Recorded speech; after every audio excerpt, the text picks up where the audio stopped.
Okay, so I see the red light is on, and that's right. It's time for another episode of the In the Hot Seat podcast. And for this episode, I do have a special feature, and that is for not only for Impact Wrestling Under Siege, which happened on Saturday, but last night for WrestleMania Backlash. So I'm going to be able to talk about both of those shows as of right now for this week's episode. So I appreciate each and every one of you joining in for this week's episode, and we're going to get right into with Impact Wrestling Under Siege, and where we had to get through, not in any particular order in terms of what happened for Under Siege, but a lot has happened. Probably one of my favorite uh, shows out of both of them. So where we had Josh Alexander and as well Ishii on this one for the world title on this one. A really cool back and forth matchup between the two. Times I thought Ishii was actually gonna win and actually basically upset Josh Alexander on that, but we did have Josh Alexander fighting back and somehow, some way, making it to actually stop Ishii on this one. So really cool to actually see that actually happen and actually have Josh Alexander retain the world title. So that was really cool. Before then, we did have Moose actually trying to hijack the show and actually basically, in a way, want a rematch to be able to face Josh Alexander so Ishii doesn't get his chance. But we did actually get to see a return on this one, and we've been seeing actually vignettes and didn't know who it was going to be, but it ended up being the return of Sammy Callahan, which is dope and badass, and excited and happy that Sammy Callahan was able to come back and actually stop Moose. I'm sure those two would be feuding for a while, so that's really cool to see that happen on that. So that wasn't the only thing that we did get to see in terms of who would show up for Under Siege. So it was definitely a night of surprises. Also, on top of that, where we had the club being able to deal with Honor No More and basically those two stables, if you will, being able to see who would be able to come out on top, who would be the better stable and team on that, and being able to have Honor No More actually shockingly get the win there. So I did not expect that to actually happen, but it did, and being able to see that go down with Honor No More, getting that surprise one is really crazy to see where things will go from there. Then we had for the rematch between Tayyip Valkyrie and Deanna Perazzo for the AAA Reign of Durians Championship on this one. And at times, both women being very frustrated on trying to actually stop one another and being able to deal with everything that they can to be able to get a win. But Tayyip Valkyrie actually retains there, which is cool, being able to have her keep the title, and that definitely makes sense. So I'm happy she was able to do that, even though Deanna Praza really wanted to get her, well, at least one of her championships back, but didn't actually get to do that. So I'm sure maybe things will continue, but we will have to wait and see when it comes to all of that. Then basically where we had a actual return, and the return with this one actually being Mia Yim actually coming back to Impact Wrestling, and that was cool. Being able to see that, I wasn't actually expecting that because I actually thought she would actually go to AEW since Keith Lee is actually there, but I didn't expect her to go back to Impact Wrestling as she basically has her same character that she had on NXT and everything. So that should be exciting to see what Mia Yim is actually going to be doing. I'm sure she'll want a Knockouts title match, I'm sure, and I'll be able to have feuds right off the bat with Deanna Perazzo and whoever else she didn't get to face as of late. So that was actually really exciting. So both Sammy Callahan and as well Mia Yim actually returning to Impact, so making it that much more wild and exciting there. Then we have Violent by Design dealing with the Briscoes for the tag team titles on this one.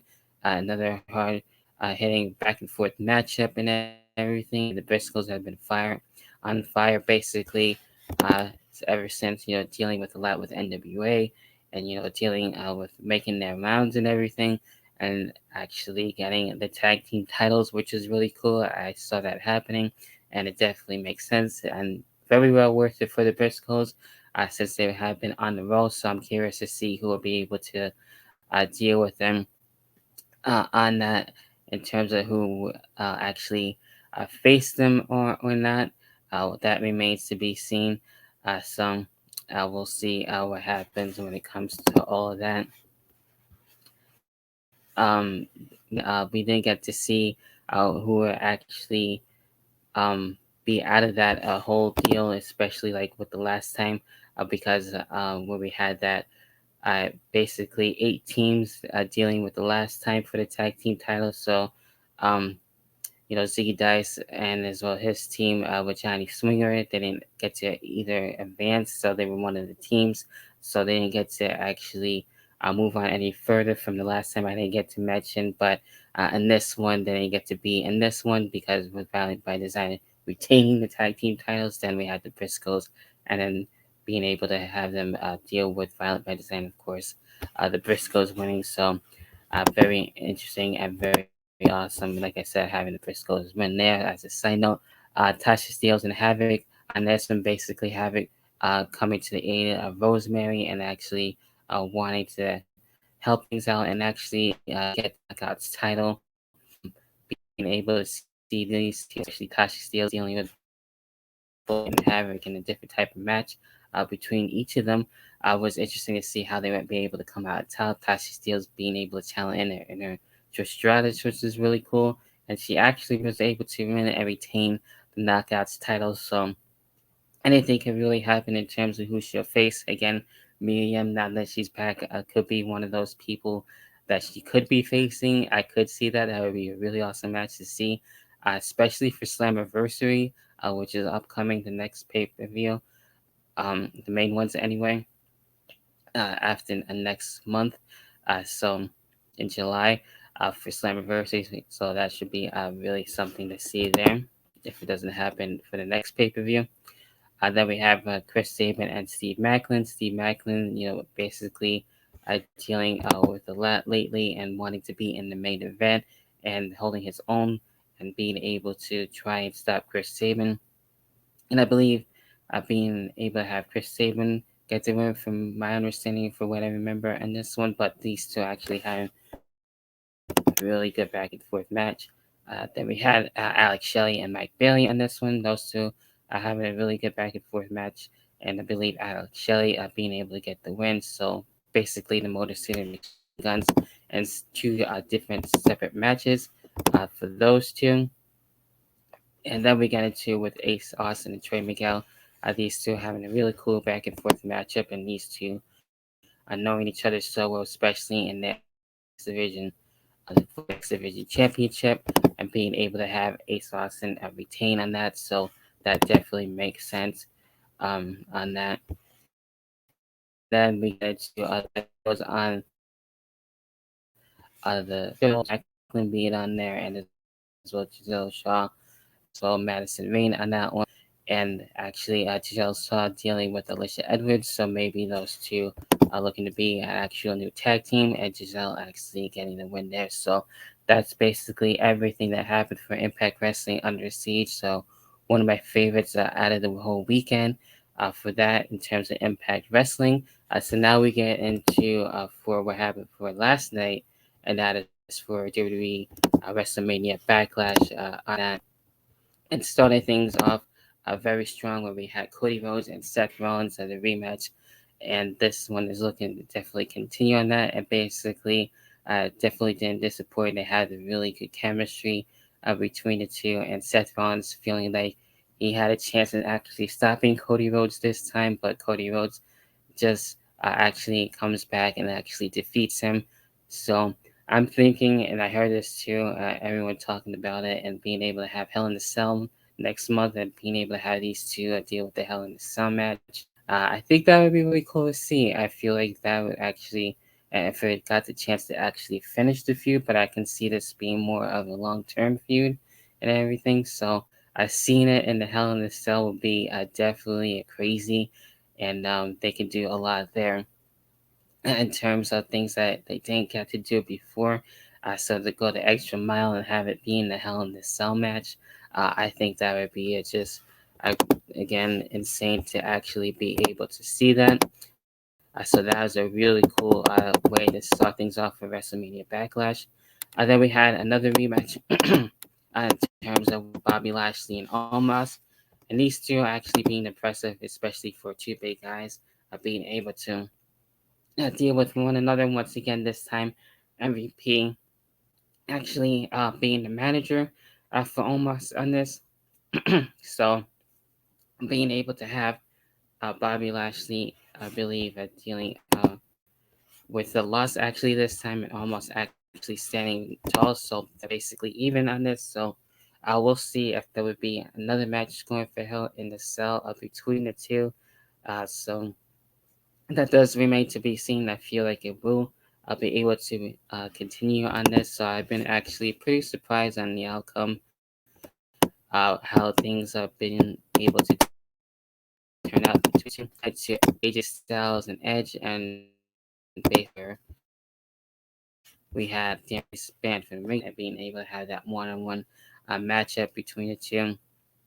And again, these two actually being able to hold their own and everything. And I've been really liking this feud as of late, especially with Edge being able to deal with Damian Priest and Judgment Day and everything. And after a while, Damian Priest trying to get involved. We had Finn Balor actually helping out AJ Styles, and we did get to see who would actually be the next person to actually join Judgment Day, and we did get to see a brief interference in that, and it ended up being, yes, finally Rhea Ripley, which couldn't be any more making much more sense on that, and that was amazing to see that finally happen.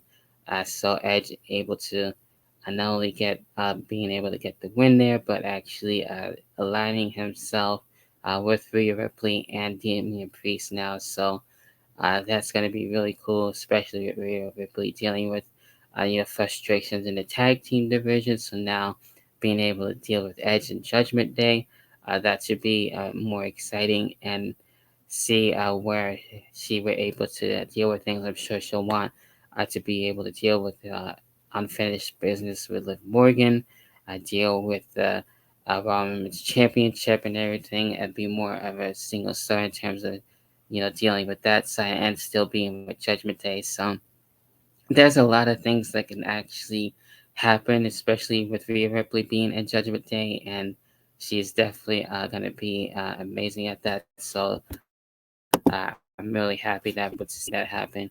And WrestleMania Backlash too. I am going to get into the Women's Championship.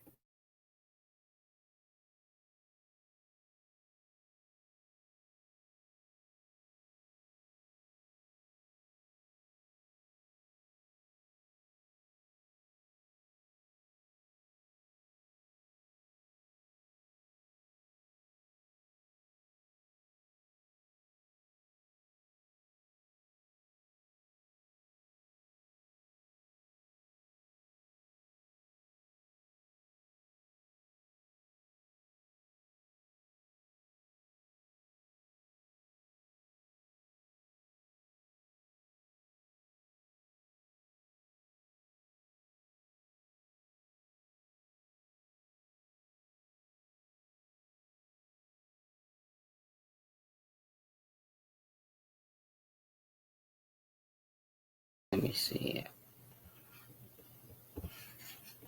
Okay, so I was able to actually bring things back up. So, getting into what was supposed to be for the SmackDown Women's Championship, the only women's match that we did get to see, and hopefully things didn't get uh, removed and everything because screen actually closed by accident. So anyway, getting into the SmackDown Women's Championship, and this one I wasn't really expecting like a whole lot, but this one actually ended up turning out to be a lot more better than the last match with Charlotte Flair and Ronda Rousey on this one. And it's interesting to see who will be able to say I quit on this one, and these two actually at one point getting into the fans and everything, using some weapons on this one, everything that they can to actually try and make each other say I quit.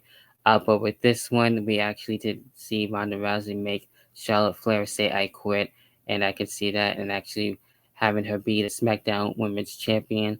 on that, and then everything. So we'll see what things will go, especially with Charlotte Flair, and to see what's next out of that, and to see how things will transpire for Ronda Rousey next. So, now, in a way, I guess that does make sense on that, and having Ronda Rousey make Charlotte Flair I Quit on that one. In a way, I could have seen it to go around for the opposite side for Charlotte Flair, and to see that to go the other way, but that does actually make sense on that. So this match was definitely better from their last match at WrestleMania than we had for Madcap Mass, and as well for Happy Corbin on this one. Surprising it was actually this far in the card for the co-main event on this one, and definitely surprising to see Madcap Moss actually win and actually defeat Happy Corbin in that. So we'll see where that goes. Definitely for sure. I wasn't expecting that Madcap actually get the win, but definitely props to him on that. And then we get into, of course, the six man with the Bloodline, RK Bro, and as well Drew McIntyre, what was supposed to be the unification match for both of the tag team titles, ended up being changed into a six-man tag team match, which is crazy. And being able to see basically it all on this one. I was seeing that he's with Drew McIntyre and Roman Reigns and everything. Of course, the Usos dealing with RK Bro on that and everything. So it couldn't went really either or, but the Bloodline actually was able to stand tall and actually get the win there. So I'm sure, especially, I will see the unification match. I would expect that probably at SummerSlam. I'm sure they want to be able to hold that off until then, and then we'll probably see Drew McIntyre and Roman Reigns either next month or just being able to deal with the Hell in a Cell match. Probably see that for the world title, I'm sure, and they'll probably feud for quite a while up until SummerSlam. So I've been wanting to see that. So I'm sure that will probably most likely happen. So, and that's basically it in terms of the main event and the final match and everything for WrestleMania Backlash and everything else that happened for Impact Wrestling Under Siege. Definitely leave your thoughts as well if you're watching on the YouTube version. Leave a comment down below in the comment box as well. Subscribe, hit the notification bell, and leave a like. It helps grows the channel and everything. So I appreciate that as always. And if you want to be able to continue the conversation on the other social medias for the In the Hot Seat podcast, whether it be on Twitter, the fan page, or for Facebook and Instagram as well. So that about does it for this week's episode for the In the Hot Seat podcast. I will be back for AEW Double or Nothing and be reviewing that as well. So hopefully you enjoy the rest of your day and as well for the rest of your week. And until then, I'll catch you guys in the next episode for the In the Hot Seat podcast, whatever the hell that may be. Until then, see ya.